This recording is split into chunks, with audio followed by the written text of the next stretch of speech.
Sud Radio Découverte Tourisme, Stéphane Zeremeta.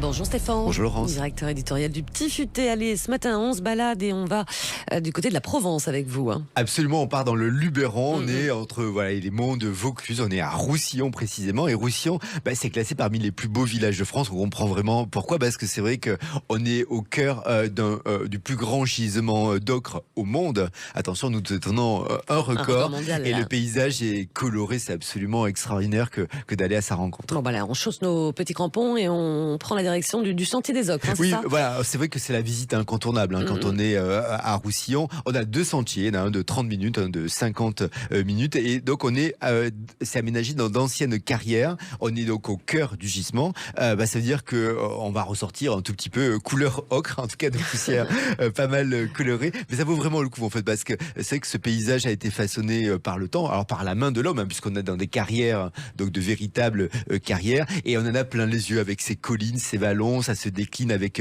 une palette de couleurs qui va du jaune à l'orange vif.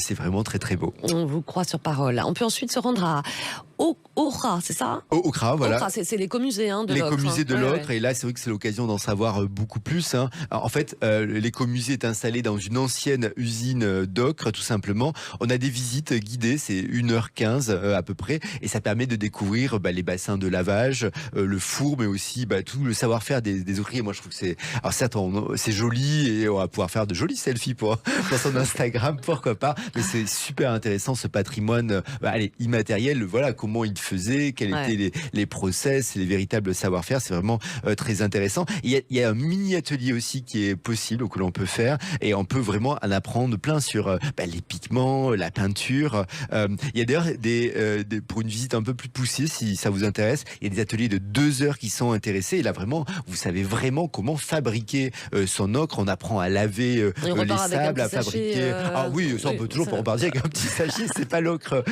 qui manque. Et c'est que on va aussi mélanger les couleurs. C'est vraiment intéressant. Si vous êtes avec des enfants, ça a un côté hyper ludique comme visite. Carrément.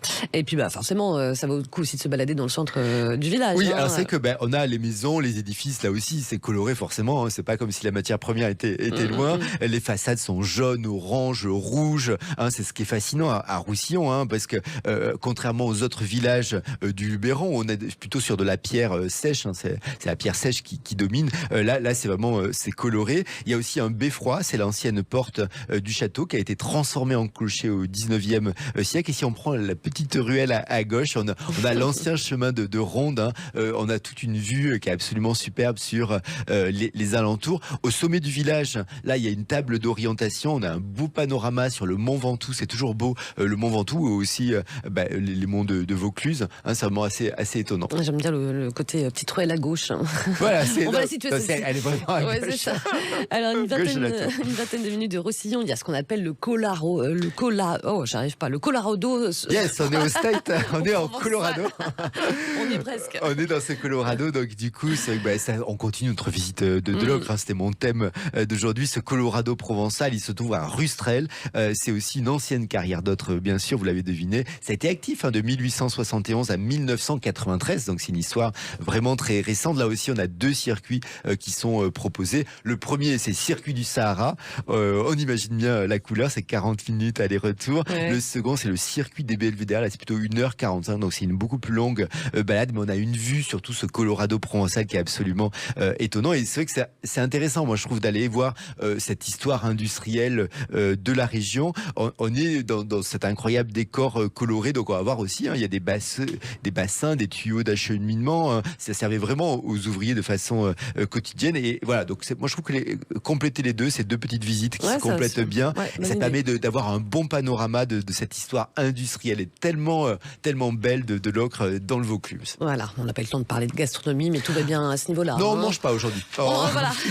On est concentré sur l'atelier ocre. On mangera demain alors. Vous nous emmenez où demain Demain, on va voir si le Loch Ness est toujours en Écosse ou si peut-être il est parti en Grèce. Je ne sais pas, pour les vacances estivales. Et voilà pour le teasing. On vous retrouvera demain. On verra demain. Merci, à demain. À demain.